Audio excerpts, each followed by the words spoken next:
What was going on last week? Since we kind of stopped halfway through the story. It's a bit of a cliffhanger last week. What was going on? The Syrians are coming. Yes. Keep going. to attack. Yeah, they're going to come and attack Jerusalem. Well, they're threatening to attack Jerusalem, but before they attack, what are they doing? I mean, when the spokesman shows up, what's he doing? Okay. Intimidation Mm-hmm. tactics. Grab, check it. Yes. Is that how you say it? Yeah. So whoever he is, the cupbearer or the personal advisor or whoever, he shows up and he's just basically pulling out all the Assyrian propaganda to intimidate Hezekiah and the people of Judah. Do you need questions? I need to move up. I can't hear you. Oh, okay, that's fine. Yeah. Go ahead. Did the Assyrians already take over like the fortified cities in Judah? So Yep. have they taken over most of Judah at this point? They have. Okay. There's just a couple of places left, and one of the cities he's currently attacking is like the last major fortified city before he gets to Jerusalem. Okay. So it really is kind of like saying we conquered everything else there is to conquer, and Jerusalem's next. Yeah. Now, what kinds of things did he say when he's trying to intimidate Hezekiah and the people of Jerusalem? Told them they'd be eating their own dung and drinking their urine. Mm-hmm. And he specifically did it in the language of the people so that the people would hear him as well. Yes. And all those things he's saying are not empty threats. This is the kind of stuff Assyria's been doing to everybody. But he didn't just tell them this is what we're going to do to the city. Do you remember what he said about God? God Give told it him in to his do it. hands, right? Yeah, he You're said, mine. your God's on our side. I don't think he's going to deliver you. Yeah. And what was the response to that by the leaders of Jerusalem? They were silent. Mm-hmm. And then the three guys who were mentioned went to Hezekiah. And what did Hezekiah do? But in the morning, tore it, put on sackcloth and asked the people.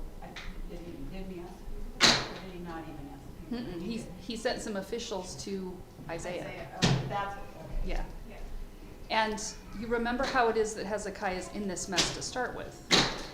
Because Ahaz got it all started with Assyria, and then Hezekiah decided he was going to try to get himself out from under the thumb of Assyria by, what has he done?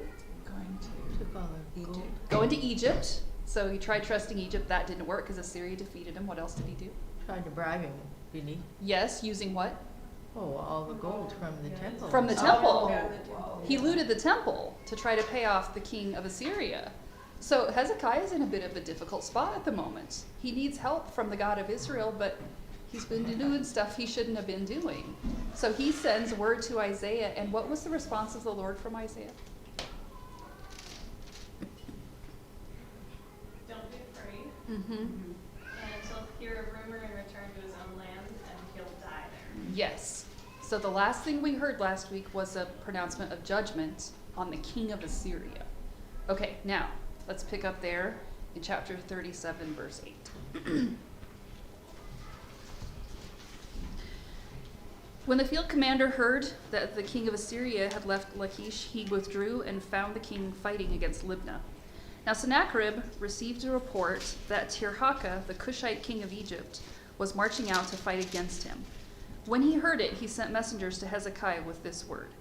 Say to Hezekiah, king of Judah, do not let the God you depend on deceive you when he says Jerusalem will not be handed over to the kings of Assyria. Surely you have heard what the kings of Assyria have done to all the countries, destroying them completely. And will you be delivered? Did the gods of the nations that were destroyed by my forefathers deliver them? The gods of Gozan, Haran, Rezeph, and the people of Eden who were in Tel Assar? Where is the king of Hamath, the king of Arpad, the king of the city of Sepharvaim, or of Hena, or of Ivah? Hezekiah received the letter from the messengers and read it. Then he went up to the temple of the Lord and spread it out before the Lord. And Hezekiah prayed to the Lord, O Lord Almighty, God of Israel, enthroned between the cherubim, you alone are God over all the kingdoms of the earth. You have made heaven and earth. Give ear, O Lord, and hear. Open your eyes, O Lord, and see. Listen to all the words Sennacherib has sent to insult the living God. It is true, O Lord, that the Assyrian kings have laid waste all these peoples and their lands. They have thrown their gods into the fire and destroyed them, for they were not gods, but only wood and stone, fashioned by human hands. Now, O Lord our God, deliver us from his hand, so that all kingdoms on earth may know that you alone, O Lord, are God. Then Isaiah, son of Amoz, sent a message to Hezekiah. This is what the Lord, the God of Israel, says. Because you have prayed to me concerning Sennacherib, king of Assyria, this is the word the Lord has spoken against him. The virgin daughter of Zion despises and mocks you. The daughter of Jerusalem tosses her head as you flee. Who is it you have insulted and blasphemed? Against whom have you raised your voice and lifted your eyes in pride? Against the Holy One of Israel. By your messengers you have heaped insults on the Lord. And you have said, with my many chariots I have ascended the heights of the mountains, the utmost heights of Lebanon. I have cut down its tallest cedars, the choicest of its pines. I have reached its remotest heights, the finest of its forests. I have dug wells in foreign lands and drunk the water there. With the soles of my feet I have dried up all the streams of Egypt. Have you not heard? Long ago I ordained it. In days of old I planned it. Now I have brought it to pass, that you have turned fortified cities into piles of stone. Their people, drained of power, are dismayed and put to shame. They are like plants in the field, like tender green shoots, like grass sprouting on the roof, scorched before it grows up. But I know where you stay, and when you come and go, and how you rage against me. Because you rage against me, and because your insolence has reached my ears, I will put my hook in your nose and my bit in your mouth, and I will make you return by the way you came. This will be the sign for you, O Hezekiah. This year you will eat what grows by itself, and the second year what springs from that. But in the third year sow and reap, plant vineyards and eat their fruit. Once more a remnant of the house of Judah will take root below and bear fruit above. For out of Jerusalem will come a remnant, and out of Mount Zion a band of survivors. The zeal of the Lord Almighty will accomplish this. Therefore this is what the Lord says concerning the king of Assyria. He will not enter this city or shoot an arrow here. He will not come before it with shield or build a siege ramp against it. By the way that he came, he will return, and he will not enter this city, declares the Lord. I will defend this city and save it for my sake and for the sake of David my servant. Then the angel of the Lord went out and put to death 185,000 men in the Assyrian camp. When the people got up the next morning, there were all the dead bodies. So Sennacherib, king of Assyria, broke camp and withdrew. He returned to Nineveh and stayed there. One day while he was worshiping in the temple of his god Nisroch, his sons Adramelech and Sharezer cut him down with the sword, and they escaped to the land of Ararat. And Esarhaddon, his son, succeeded him as king. Okay, so following the word from the Lord through Isaiah, from the previous verses, what happens in 8 to 13?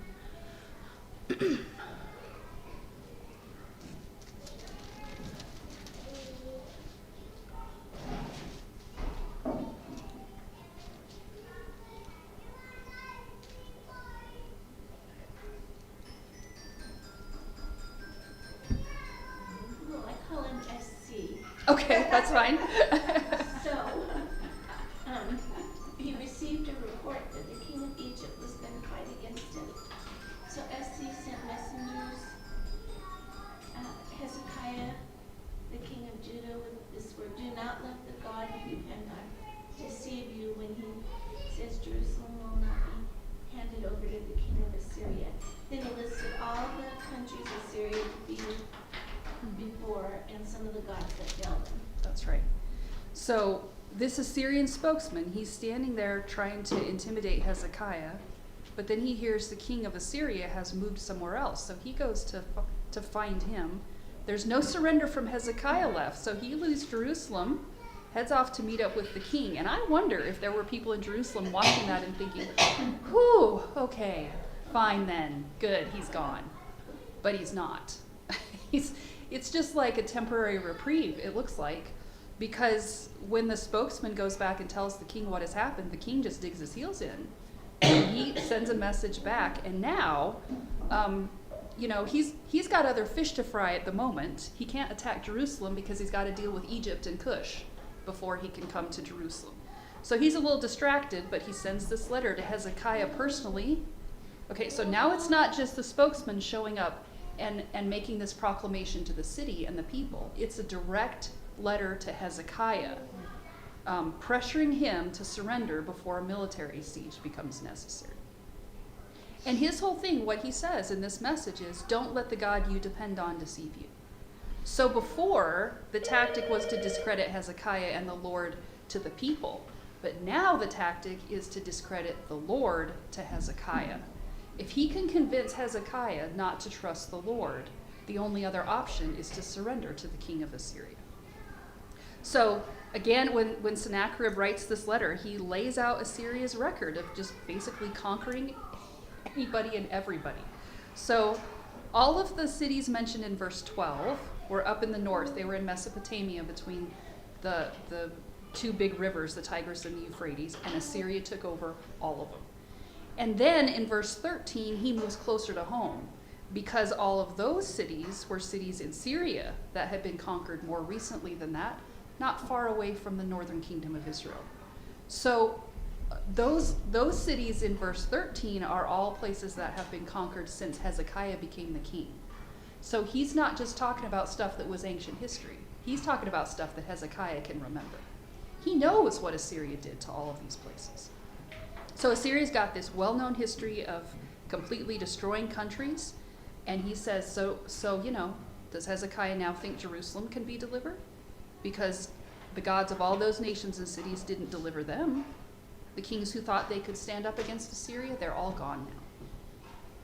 Now there's a writer, one of the commentators I was reading, he said, theology is fine for discussion, but the real issue for every one of us is, will you stake your life on your theology? Sennacherib is depending on Hezekiah being unwilling to do that. That it's fine to say, I believe all of these things about God, but you find out what you really believe when you get squeezed. And here's Hezekiah getting squeezed, and will his theology stand up? I mean, is this not the same issue that we have all the time? There's all kinds of stuff that you can agree with mentally, and you can say, yes, I believe those things about God. But it's when you come to a crisis, you find out what you really believe about God and whether you're willing to stake your life on it. So what does Hezekiah do in verse 14? Takes the letter to Isaiah. Does he? Oh, just a minute. Well, that's what verse 14 is. Are you in verse 14? Uh-huh. Yeah, well, that's what it says in my Bible. What does it say? Read it for me. It says, then Hezekiah took the letter from the hand of the messengers and read it, and went up to the house of the Lord, and spread it out before the Lord. So he didn't take it to Isaiah. Oh, I'm sorry. What did he do with it? Took it to the temple. To the temple he looted. Right? Yes. This is the temple where he took the silver and the gold, stripped it off to hand it over to the Lord, or to hand it over to the king of Assyria. But now he gets this letter from the king of Assyria, and he goes to the same temple, takes that letter, and spreads it out in front of the Lord. And you notice this time he doesn't tear his clothes, he doesn't send any messengers to Isaiah, and he doesn't ask anybody else to pray. He just, not that there's anything wrong with all that stuff he did before, but I think it's significant that now Hezekiah himself is going straight to the Lord. Remember last week when he called Hezekiah, when Hezekiah said to Isaiah, pray to the Lord your God? It's significant that now Hezekiah is praying to the Lord, his God. And it's clear that he thinks God is his God by what he does right here. And so he spreads out this letter, which I think is a way of saying, look, Lord, at what the king of Assyria said about you. Like, look at what he's saying about the God of Israel. Clearly, he doesn't believe that the Lord is deceiving him. And then he prays. Now, how does he start in his prayer? O Lord Almighty, Mm-hmm. Keep going. God of Israel, Mm-hmm. enthroned between the cherubim and the Mhm. angels, you alone are God over all the kingdoms of the earth. You made heaven and earth. Okay, stop right there. Why do you think he started like that? Like God doesn't need a rehearsal of who he is. Showing that he knows who God is. Why does that matter in this context? Because you need to know who your God is if you're going to go against something. Mm-hmm. That's right. And there's all kinds of stuff that he could have said about God right here, like he's merciful and compassionate and slow to anger and abounding in steadfast love. But you notice what he focuses on. What he focuses on is the fact that God is the one who made the heavens and the earth, and he is sovereign over all the kingdoms. That makes a difference in what Hezekiah is going to say next, doesn't it? I mean, God doesn't need to hear all of that, but Hezekiah needs to remember who his God is before he actually prays what he's about to pray. And this, what he says right here, this is exactly what Isaiah has been saying for the last 23 chapters. This is who your God is, so trust him. But finally, it takes this kind of crisis for Hezekiah to say, okay, you really are that God. If you are really that God, I'm going to trust you. And if you're sovereign, okay, step in and do something for us. Well, do you ever do this yourself? Do you ever remind yourself of who God is before you bring your requests to him? It's not that you have to, but it's very much a faith-bolstering kind of exercise. To think about, okay, this is what I'm going to pray about. Who do I know about? What do I know about my God that makes a difference in how I pray right here? Because we just talked about theology, how your theology is important. Theology matters for lots of reasons, but one of the reasons it matters is because it informs how you pray. What you believe about God has a direct effect on what comes out of your mouth when you pray. Because what's the point in praying to a God who's not sovereign over all the kingdoms of the earth? Why would you pray to a God who's not powerful enough to defeat the Assyrian king? You wouldn't, right? There's no point in doing that. There's two, I think, you could come at it from the other direction, which is that what comes out of your mouth when you pray has a way of reflecting your theology. And we know who our God is, but it's easy to forget, isn't it? And, well, I think I mentioned this a couple months ago, but at some point I was praying about something that had me stressed out, and I was making a whole lot of suggestions to God about how he could solve this problem. And I had a whole list of ways that he could do this and this and this and this. What have I done except to forget who my God is? If I remembered who my God was, I wouldn't be praying that way. Because if I know how powerful he is, I don't need to tell him how to solve this problem. I just need to say, I trust you. Yeah. I trust you to do whatever it is that's good and right, and show me what it is that you want from me. So our prayer and our theology go together. So here he is rehearsing his theology and then putting his request to the Lord. So what does he ask the Lord to do? Incline his ears, open his eyes, and see the voice of Sennacherib is done to mock God. Yeah. Which I was noticing, because back then it was like, open your eye. He's finally getting the parallels back what Isaiah was like, you have eyes but you don't see, you have ears That's but you right. don't hear. I mean, why is it significant that the God of Israel has eyes and he sees, and he has ears and he hears? Because he's not an idol. I mean, it's Hezekiah's way of saying, I know that you are not like those other gods. You are the living God because you have eyes that see and ears that hear. So, listen to what the king of Assyria has been saying, and incline your eyes and your ears in our direction, because after all, the Lord is the God of Israel. And so, Do you think he's also finally getting, like, because I guess I've seen all this stuff from Isaiah, do you think he's finally getting that they had eyes that weren't seeing and ears that weren't hearing, that he didn't see the mocking of Sennacherib, he didn't see the mocking, like he kept trusting all these other people and he wasn't seeing, knowing God is a God that has ears, not, does that make sense? Like, yes, I don't know if Hezekiah recognizes it, but I think it's significant that you see Hezekiah demonstrating that he has eyes that see and ears that hear. Yeah. I mean, why else would you pray the way that you pray unless you know who your God is? Well, isn't he the one that's in verse 12 says the gods of the nations, have the gods of the nations, little gods, deliver them? Obviously they haven't. So he's ranking God, Yeah. capital G, in that category too, right? Yeah, because he's about to continue that whole argument about idolatry. It's really interesting that he describes God that way, and then what's the next thing he says in 18 to 20?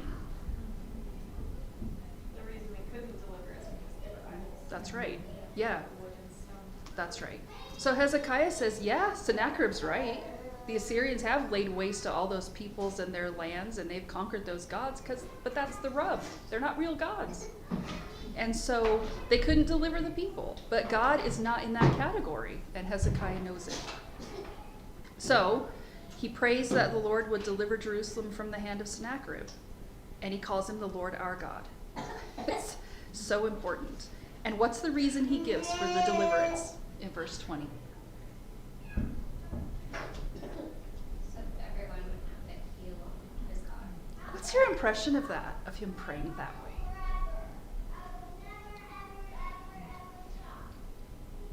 What's your question? What's your impression of that? That that's the reason he gives. Does it have to do with the fact that though they are sinful and have done bad things, God can still save them? And underlying, maybe that's how Hezekiah feels about it. That he would like to see them come to the Lord too. I don't know if that's fair, but that's how we should pray. I mean, as much as we look at our enemies, we can't just say, God, wipe them out. We say, God, if you have to punish them, let that be so they can know you. Yeah. I mean, think about the way that we pray. Maybe I should say this about myself. I think about the way that I pray. How often is it that I pray for things because they would make my life easier, rather than praying because if God were to answer, he would get glory from that? Because I want people to know who my God is. And it's really interesting that Hezekiah's prayer is really short, but it's thoroughly preoccupied with the Lord. I mean, he doesn't defend himself. He doesn't defend the people. He doesn't claim they deserve help. He doesn't beg. He doesn't plead. He doesn't do any of that. He just says, I know who you are. Save us for the sake of your own glory. And the deliverance, it's like Hezekiah doesn't want God to demonstrate his glory in order to deliver the people. He wants God to deliver the people in order to demonstrate his glory. Because it's the glory of God that is the end goal, not the deliverance.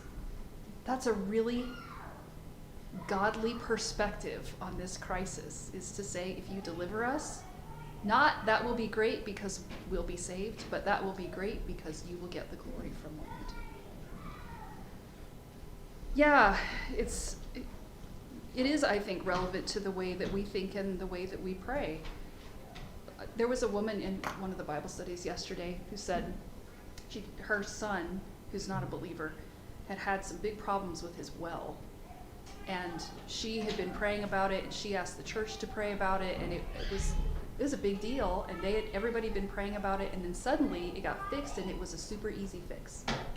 And she said, as I was thanking God about that, it just suddenly struck me, I need to go tell my son, who's not a believer, how God intervened for him.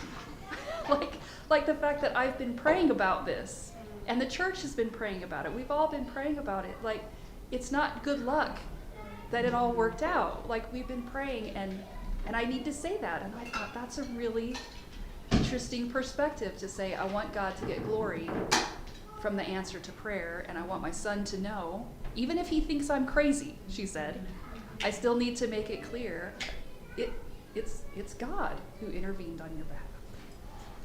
So, yeah, Hezekiah wants the Lord to demonstrate he is the only God. All the gods of the other nations, fake. Okay, now, after he prays this short prayer, what happens next in 21 to 23?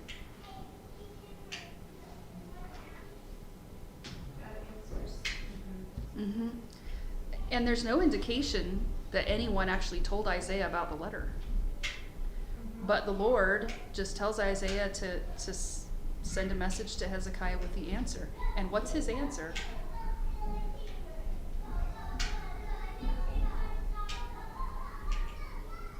Because you prayed to me about Sennacherib, this is the word that I've spoken against him. Mm-hmm. And then gives, what's going to happen in his rebuke of Sennacherib. Yep. And what he's going to do. But it's so interesting that he said, this is the word I have spoken against him. And it's kind of equivalent to, like, this is what's going to happen. But he just says, this is what I've spoken. Like, Yeah. That's it. Yeah.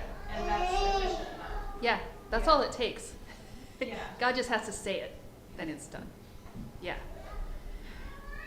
And I think it's interesting that he links it to Hezekiah's prayer. Not that God wouldn't have delivered Jerusalem anyway, because he'd already said that he would.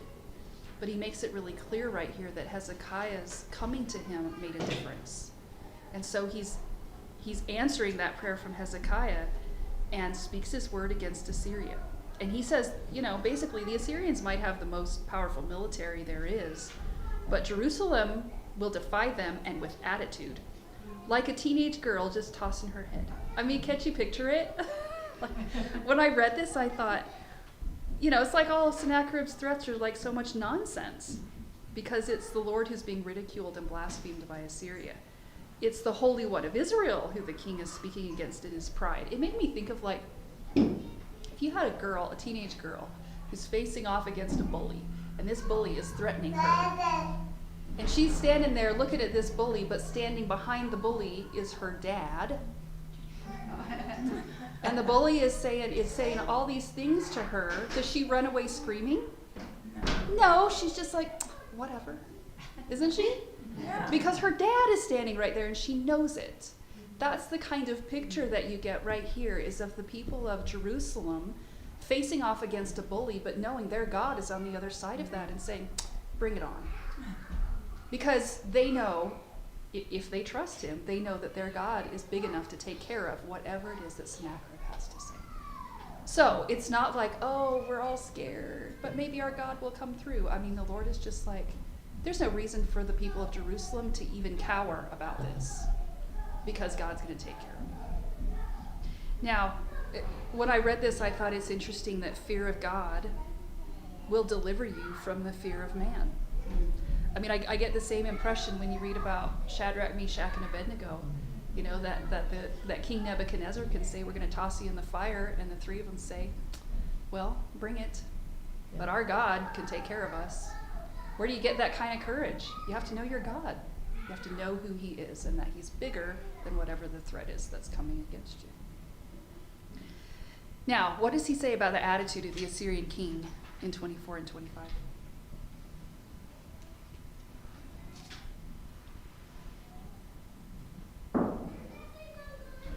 SC insulted the Lord. Mm-hmm. He was very prideful of all his accomplishments in war, and the Lord made plans long ago, and now it has come to pass. Their people reign in power and put to shame. That's right. So the king of Assyria's pride is always on full display, and it has been for a long time now, because we've gotten these oracles against Assyria multiple times in Isaiah where it's like, this guy really does think he's all that. And you get that again right here when he says, with his many chariots he's ascended the heights, and he's cut down the tallest trees, and he's conquered the lands and dug wells and dried up the streams of Egypt with the soles of his feet. It's just this guy who thinks he is, man, too big to fail. That's what he thinks. And all the Assyrian kings have been like that. There's nothing that can stop him. And the Lord just says, oh no, no. All that success that Assyria has had is because the Lord is the one who brought it about. Because he's the one who ordained that Assyria would conquer all of these countries and all of these cities. And it happened because it was his plan accomplishing his purpose. So he says, when all those people groups were left powerless and dismayed and ashamed when they withered like scorched grass, that wasn't because Assyria was all that. It's because the Lord was using Assyria as his instrument. Sennacherib has been nothing but a means to an end. And actually Nebuchadnezzar is going to be the same way. That they think they're all that, but they are just a means to God's end. And what will the Lord do in 28 and 29?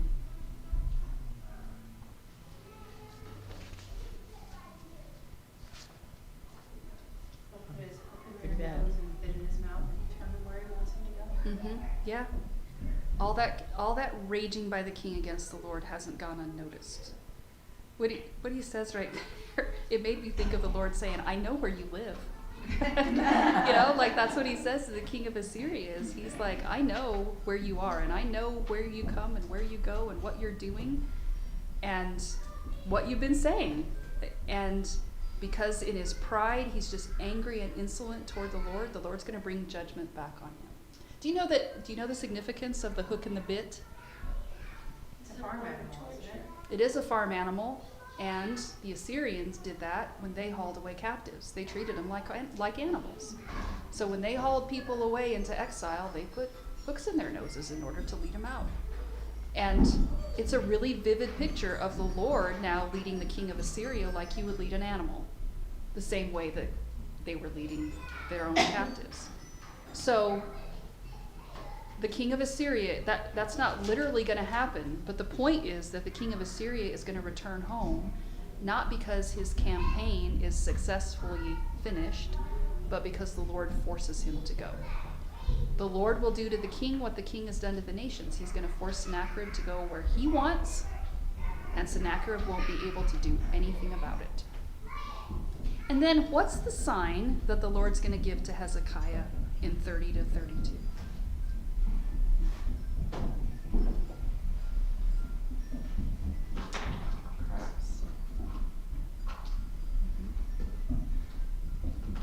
This year you eat what grows of itself, the second you get what comes from that, so Mhm. yeah. And then in the third year, you get to sow and harvest, and there'll be a remnant for it. Mhm. So this sign, this is not the sort of sign that comes before the event in order to bolster faith. It's a sign that comes after the event to demonstrate that God was the one who did it. And so Isaiah says, in effect, when you see all these things happening over this next period of time, just like God said they would, you will know that it really was God who drove Sennacherib away. And not only that God's the one who drove him away, but that he's not coming back. Because empires had this way of, fail today, will you come back and try again? But Assyria is never coming back. When God is finished with them, they'll be over. So the sign is that this farmland that's been desolated by Assyria, you remember all these prophecies we've seen before in Isaiah that describe the land of Judah as being desolate and a wasteland that's good for nothing but grazing animals. That's the situation they're in right now because of what Assyria has done to the land. But he says this land is going to start to prosper again, and God will provide for the remnant what they need to eat. So to begin with, it'll just be whatever comes up on its own, and the second year, whatever comes from that. But by the third year, they're going to be farming again, because the Lord is going to restore the land. And he's not just going to restore the land, he's going to restore the people too. So the land will recover, the people will recover, the remnant itself will return and take root. Not that they've left, but everybody's holed up in Jerusalem right now. And the people of God have been shrinking because Assyria has been attacking all of these cities. But the remnant will return to their land, and the land will become fruitful and prosperous again. Now, it's not necessarily that this would take 3 full years to happen. If this is a prophecy given in the late summer or early fall, it could come to pass within a year and a half. But it's that as they're recovering from all the destruction of Assyria, there is this long-term reminder, God did it. God did it, God did it. When they eat what they eat, it's because God did it. When they start to plant their fields, it's because God did it. When the land starts to thrive again and the people recover, God's saying, remember who did it. It's the Lord who did it, who delivered them from the king of Assyria. Now, what does the Lord say about the king of Assyria and Jerusalem?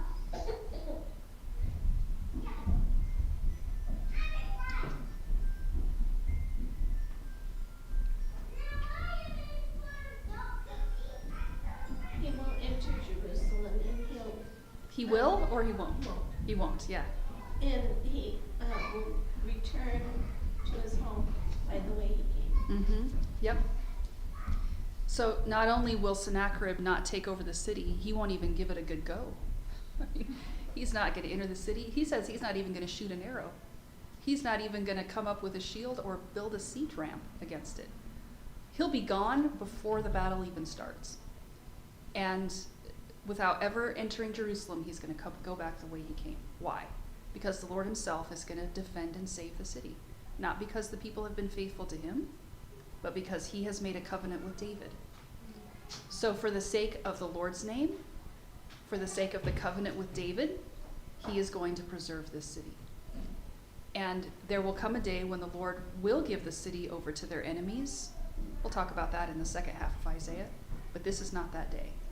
So when it's all over, when the king of Assyria is confronted by the living God, the only God he's ever encountered who's a living God, there's going to be no doubt who's more powerful and whose word carries the day. And it's going to be the God of little tiny Judah that's going to completely overthrow the Assyrian Empire. And then it was nice of Isaiah to tell us what the end of the story is. So what happens to Sennacherib and the Assyrians in 36 to 38?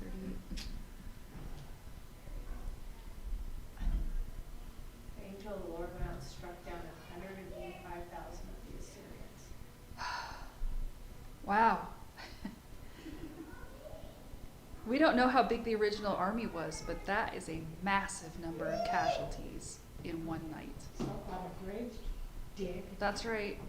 And it happens without anybody knowing it until the survivors just get up in the morning and find all the dead bodies. I mean, I was thinking 185,000 people. That's almost a third of the state of Wyoming, you know? That's a lot of people. And it's interesting, it's actually interesting to read the secular historians right here, because everybody knows the Assyrians failed to capture Jerusalem, but they don't know why. And they're all like, well, you know, the Old Testament says the Lord did this, but we know that can't be right. But we don't know what happened because the Assyrians didn't tell us what happened. Well, of course they didn't. They didn't record it in their own record books. And there's a Greek historian, Herodotus, who says they were all killed by a plague. Maybe that's what the Lord did, I don't know. But it's really interesting. Assyria conquers and conquers and conquers and conquers until they come to Jerusalem. And then the Lord says, this far and no further. And he just takes care of their military, and he does it in one night. This empire, this military that looked so unstoppable, looked like nobody could ever conquer them. And the Lord does it in one night. He just takes care of all of that conquering that they're doing and forces the king to go back where he came from. So, the Lord ends it without a fight. Hezekiah's prayer has been answered, and there's been no siege. Nobody in Judah even lifted a finger. And there were previous oracles where Isaiah said, and when it's over, the people of the people of Judah and Jerusalem will just go up and pick up the loot. Like, they're going to get all the benefits of victory without ever fighting a battle, which sounds an awful lot like the gospel. And it's supposed to, that it's the Lord who's going to fight on their behalf.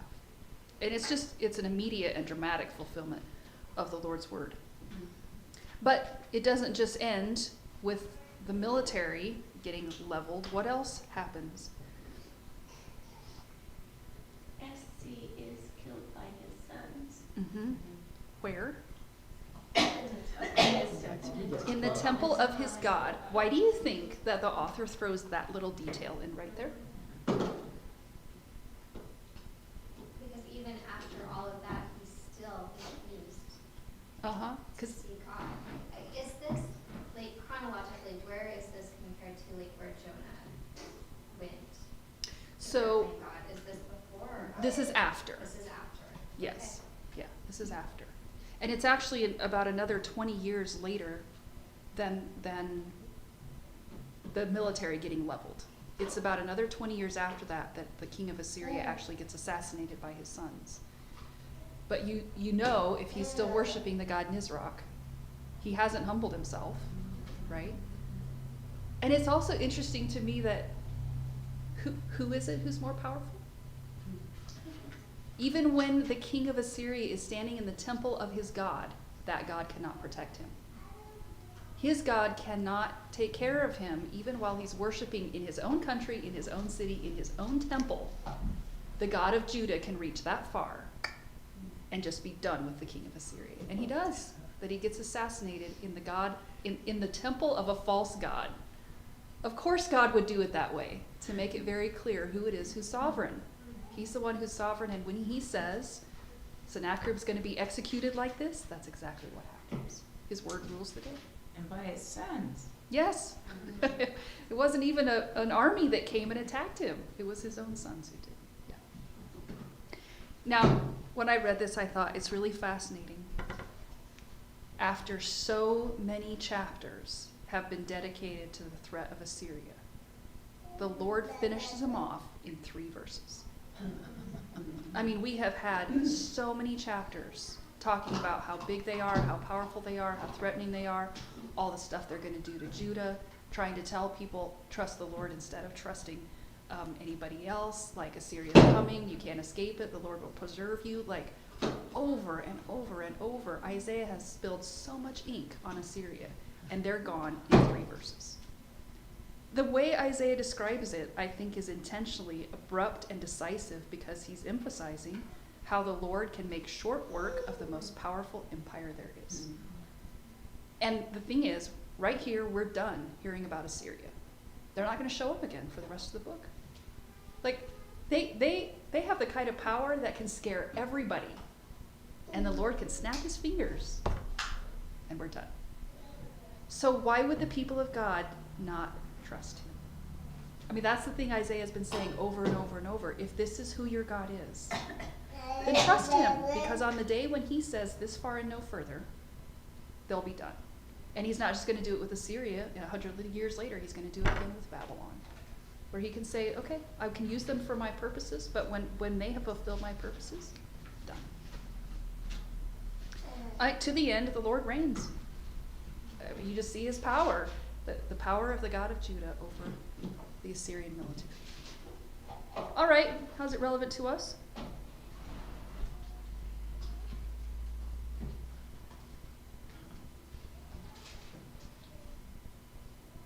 We have a lot of powerful countries in the world with false gods.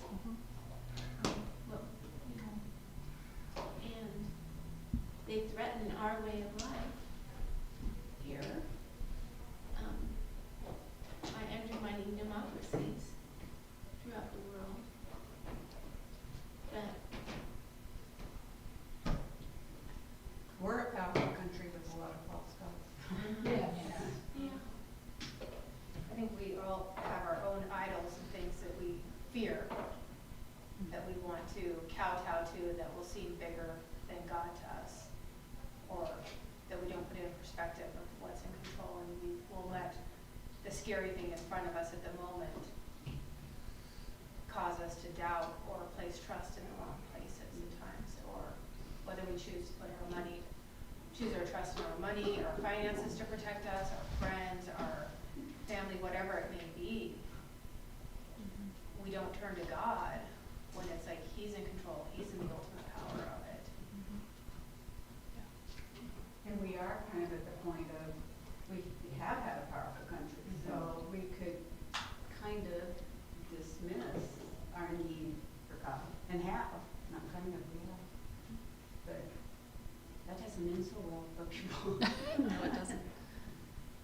well, I want to believe that we'll come back around. So, Yeah, but even if we don't, God preserves his church. Yeah. The church will be preserved. Yeah.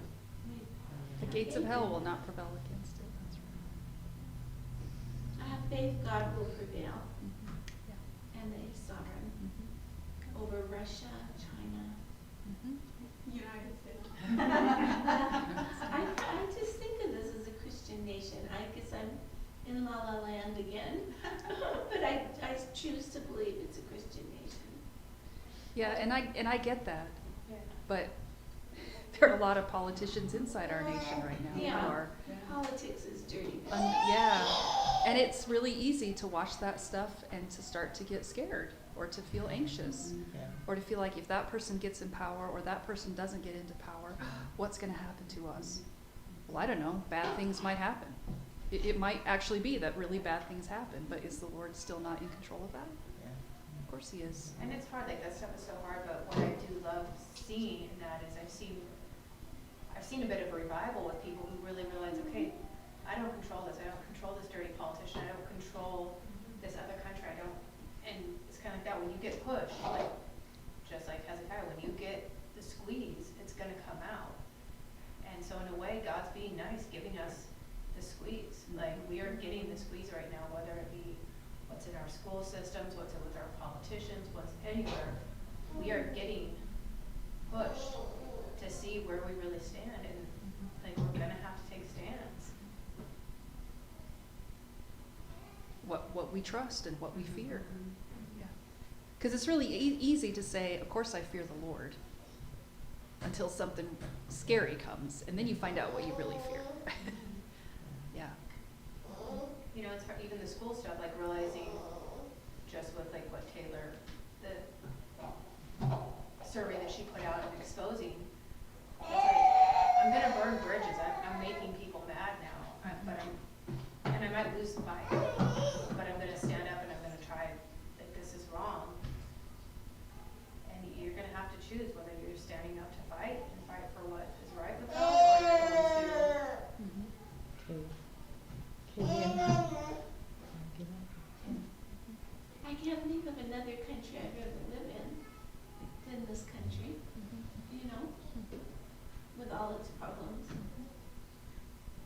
Well, and I was thinking, it's easy to lose perspective when there are threats around you, or things where you're like, okay, I'm gonna lose this, I'm gonna lose friendships, I'm gonna lose relationships, I'm gonna lose face, I'm gonna lose whatever. How do you get the right perspective on your situation? Lift your eyes. And how do you do that practically? Here. That's right. Yeah. I mean, if you never come here to be reminded of who your God is, it doesn't take very long at all before everything in the world is scarier than God, right? But when all that stuff gets scary, you come back here and you think, okay, who is my God? What does my Bible tell me about who he is? Because Isaiah is going to say when we get to chapter 40, the nations are nothing to him. They're like a drop in the bucket. They're like the dust on the scales. Dust on the scales? Dust on scales doesn't even register. Like, I don't dust my scales before I use them because the dust doesn't make any difference. If that's how God sees the nations, then why am I worried about this? But we have to keep coming back to his word to remember who he is. And that's what Isaiah has been doing all this time, is saying, you've forgotten who your God is. Remember who your God is and trust him instead of trusting everybody and everything else. As we moved here and fell in love with land, and tried to be careful about killing people because, you know, it could create a population explosion. Yeah. But it was, I was, this isn't the Garden of Eden, and that we're not going to see the Garden of Eden on earth until there's a new covenant. So, again, it's like, I think keeping our eyes on the Lord and trying not to be too content with. I mean, I'm grateful, Donna. I'm very grateful. We've been born, raised in the United States. I mean, obviously, we've had it better than probably almost anybody. Well, we can have a Bible. You know. Yeah, Some yes, countries on they have earth, yeah. But idols, like India, you know. yeah, China. Yeah, Buddhism and Hinduism and they're funny religions. Yeah. But it's interesting to me all through Isaiah that when he wants to give the people hope, he doesn't say, and if you obey, Jerusalem will become a nice place to live again. What he says is, you are headed to a new Jerusalem where there's going to be no sin, no consequences of sin anymore, because the Messiah is going to take the consequences. And that is where your hope is. So work to change things now. Work for the betterment of your city. Work for the betterment of your nation. But your hope can't be in that city and that nation. It has to be in the city of God and the Messiah who's coming to make that a reality. All right, any last comments? Anything you want to add? Well, the nations around Judah were really, or around Israel, were really afraid of God their God, when the Egyptians were all, you know, drowned in the sea. Mhm. And so those nations, at least for a while, stood up and took notice. Mhm. But so do the nation. I haven't read my Bible well enough, I guess, to know the history. But do the nations now say, "Oh boy, if Assyria can be knocked out, 185,000 in one fell swoop, maybe we should be afraid of Israel's God"? Or didn't they think Israel's God did it? I think a lot of them probably didn't think that Israel's God did it. Okay. But one of the things that I find really interesting is that when you get to the book of Esther, and Haman has this plan for Mordecai, and he's going to kill him, and his family's like, yeah, do it, you know. And then everything goes badly. It all sort of starts going in reverse, and nothing's working, and Haman goes back home and tells his family what's happening. You remember what his family says? You're dead duck. You're a dead duck because you went against the Jews. Wait a minute, what? Like, the Jews have been conquered. They're this little people group in the Persian Empire. Why would that be their response? The only reason that would be their response is if they know something of the history of Israel. That his family would actually say, you're on the wrong side of a nation whose God has a reputation for fighting for them. Too bad for you. You know? So there are people who who know something's going on. They might not put their faith in that God, but they know there's something going on. And that was the purpose of Israel, you Mhm. know? It was to That's be right. like this beacon of God and draw other nations to it and to Mhm. show them. And when Israel was going off course and when they were worshiping idols, they were forfeiting the very reason they existed as Mhm. God's chosen Mhm. people. Mhm. Yeah, that's right. Okay,